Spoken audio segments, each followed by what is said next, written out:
నమస్తే. మన 45 బండికి అయితే రేడియేటర్ అయితే లీక్ అయింది మామ. అది చిన్నగా లీక్ అయింది కానీ చాలా డాట్స్ అయితే చాలా ఫుల్ గారిపోయింది. కూలెంట్ మొత్తం గారిపోయింది.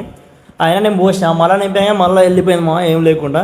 ఇట్లయితే కాముచ్చాను. మెకానిక్ ఫోన్ చేస్తే అది కంపల్సరీ ఇప్పాల్సి వస్తుంది అన్నాడు. మెకానిక్ రమ్మంటే కొంచెం అందుబాటులో లేడు మామ. ఇక సరే కొంచెం ఆయన సలహాతో అయితే మనమే అయిపోయినాము. నేను మా అజ్జిగాడు మా కుమారని అయితే ఇప్పినాం. ఇక గన్పూర్కి అయితే పట్టుకొని పోయినాం మామ. దాదాపు గన్పూర్లో కాదు కావచ్చు అన్న డౌట్తోనే చెప్పాడు మెకానిక్. లేదంటే ఆటోనగర్ పోవాలన్నాడు. కాకపోతే పాషాన దగ్గరికి పోతే అన్న మాత్రం ఆయన టెక్నిక్తో అయితే చేసిన మామ. ఆ పోయిన కాడ ఎక్కడనో గ్యాప్ దొరకబట్టిండు. ఆడైతే గమ్ అయితే నింపిండు. టోటల్ గమ్ నింపైతే దాన్ని అయితే హీట్ చేసిండు.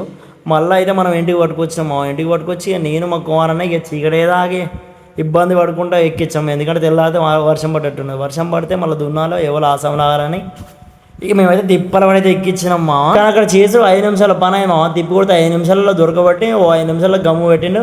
ఆరనిక పావు గంట అంతే 20 నిమిషాల్లో మొత్తం కంప్లీట్ అయిపోయింది. కానీ మనకి ఇప్పుడు పెట్టడం మస్తు టైం పట్టింది.